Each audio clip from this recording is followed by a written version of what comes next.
So for these ones, we're still looking at the determining the end behavior of the graph of a polynomial function, but you will see a couple of these problems are not multiplied out, but in factor form.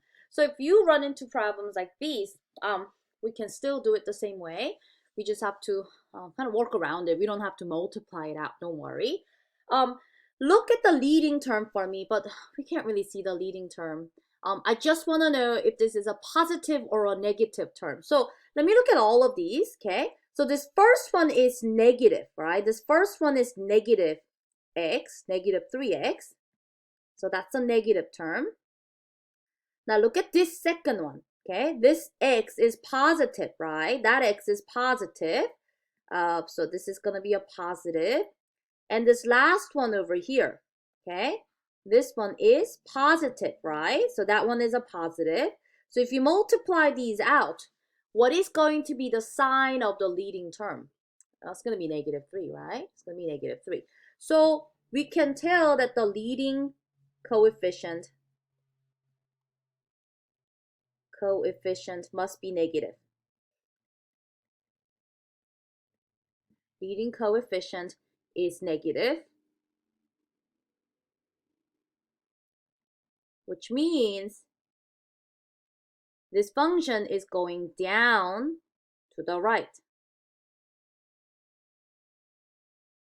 Anytime you have a negative leading coefficient, this graph will be pointing down to the right, okay?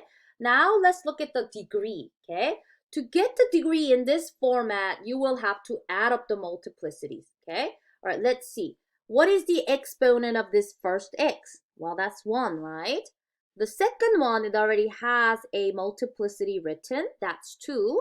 This last one, this invisible exponent, will be 1. So what you have to do is you have to add up these multiplicities.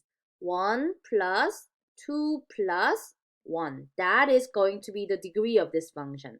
If you do 1 plus 2 plus 1, they add up to 4, right?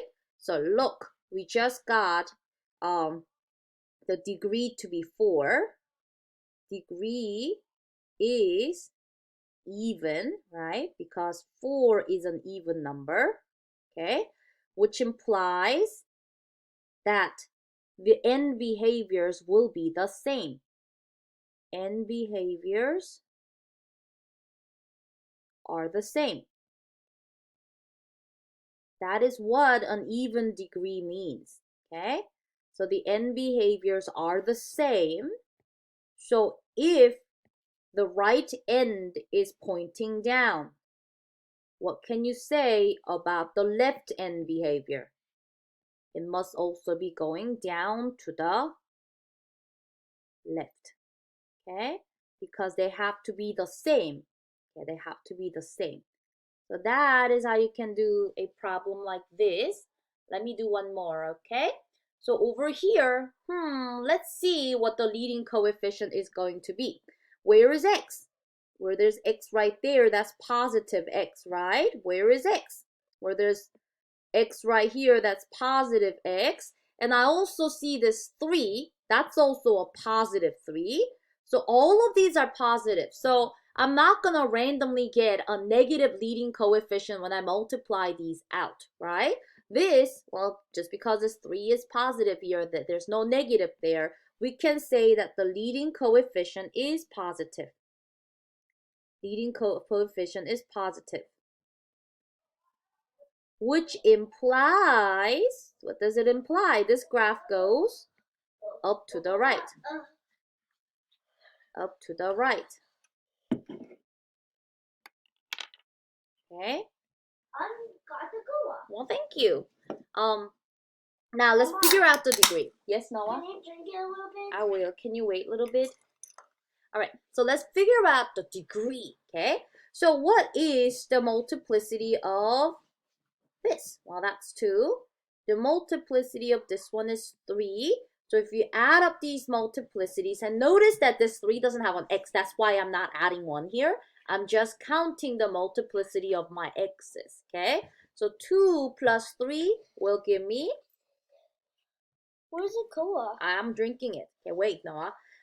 If degree is odd, degree is odd, this implies that n behaviors are opposite. N behaviors are opposite. So let's think about this. If the right end is going up to the right, the n behavior must be opposite. So the left end must be going down to the left.